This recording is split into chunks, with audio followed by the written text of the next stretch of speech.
নমস্কাৰ ছাত্ৰ ছাত্ৰীসকল এই কক্সালে পুনৰবাৰ স্বাগতম জনাই মই জ্যোতি দেখে আৰম্ভ কৰিব লৈছো আজিৰ ভিডিঅ আজি আমি পঢ়িব ওলাইছো ষষ্ঠ শ্ৰেণীৰ পাঠ নম্বৰ 11ৰ বৈচিত্ৰৰ মাজত ঐক্য ভাৰত আৰু উত্তৰ পূৰ্বাঞ্চলৰ জীৱনৰ সমাজ বিজ্ঞানৰ কৰ্মপুথিত থকা প্ৰশ্নসমূহ ইয়াৰে অলপমান প্ৰশ্ন বা ভাগ এটা আমি যোৱা ভিডিঅত আলোচনা কৰিছিলো এতিয়া দ্বিতীয় ভাগটো আমি আলোচনা কৰিম আহচোন এই দ্বিতীয় ভাগত থকা প্ৰশ্নখিনি চাও প্ৰথম প্ৰশ্ন আছে উত্তৰ পূৰ্বাঞ্চলক আগুৰি থকা পাঁচখন বিদেশী ৰাষ্ট্ৰৰ নাম তলত দিয়া হৈছে এই ৰাষ্ট্ৰবোৰৰ নামবোৰ বিপৰীতে থকা নিৰ্দিষ্ট সংখ্যাবোৰৰ মানচিত্ৰখনত থকা খালি বৃত্তাকাৰ পূৰ কৰা আৰু উত্তৰ পূৰ্বাঞ্চলৰ অংশত ৰং বলোৱা ঠিক আছে গতিকে ছাত্ৰ ছাত্ৰীসকল আমাৰ ইয়াতে কেইটা আছে ভূটান চীন বাংলাদেশ আৰু ম্যানমাৰ নেপাল ঠিক আছে ইয়াতে আমি মানচিত্ৰখন দেখাই পাইছো এই মানচিত্ৰত ইয়াতে চোৱা ভূটানটো কত হ'ব ভূটান কত হ'ব ক'ব পাৰিবানে তোমালোকে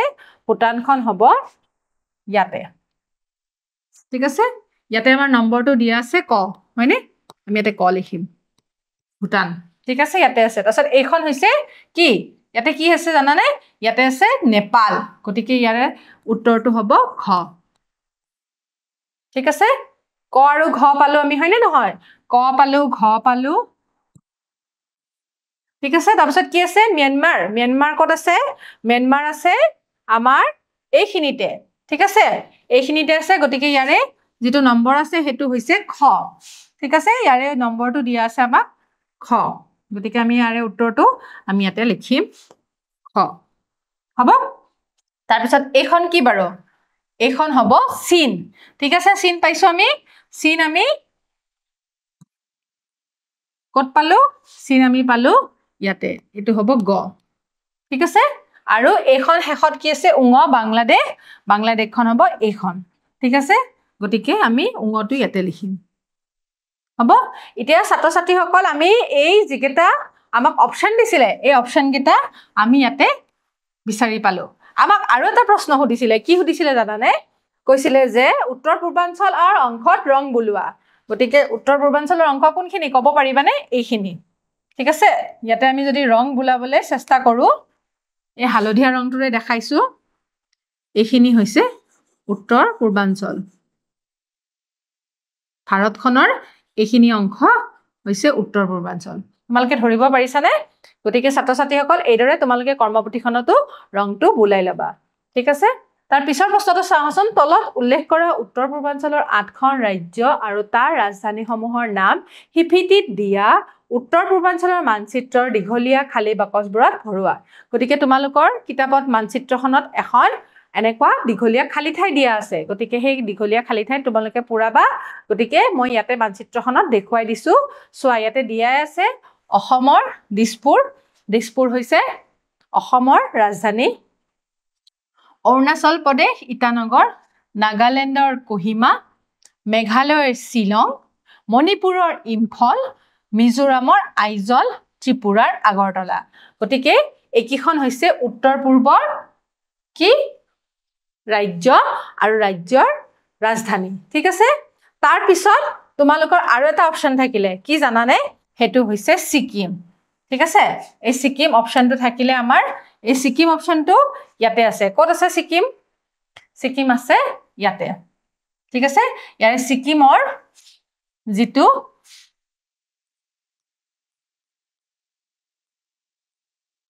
ৰাজধানী আছে হেয়া হৈছে গেংটক ঠিক আছে হ'ব গতিকে ইয়াৰে উত্তৰ কেটা আমি ইয়াতে পাইছোৱে এবাৰ আমি মিলাই দিছো আহাচোন অৰুণাচল প্ৰদেশৰ ইটানগৰ অসমৰ দিছপুৰ মণিপুৰৰ কি আছিল মণিপুৰৰ হৈছে ইম্ফল মেঘালয় শিলং তাৰ পিছত মিজোৰামৰ আইজল নাগালেণ্ডৰ কোহিমা ত্ৰিপুৰাৰ আগৰতলা আৰু সিকিমৰ গেংটক ঠিক আছে গতিকে ইয়াৰে উত্তৰ কেটা আমি এইদৰে লিখিব পাৰো ঠিক আছে হ'ব ইয়াতে আমি ধুনিয়াকে দেখুৱাই দিছো আৰু ইয়াতে আমি ধুনিয়াকে মাৰ্ক কৰি দিছো হ'ব গতিকে ইয়াৰে উত্তৰখিনি আমি এইদৰে লিখিব পাৰো তোমালোকে মানচিত্ৰখন নিশ্চয় দেখা পাই পেলাই বুজিব পাৰিছা হ'ব তাৰ পিছৰ প্ৰশ্নটো চাওঁচোন হিপিটিত উত্তৰ পূৰ্বাঞ্চলৰ মানচিত্ৰ এখন দিয়া আছে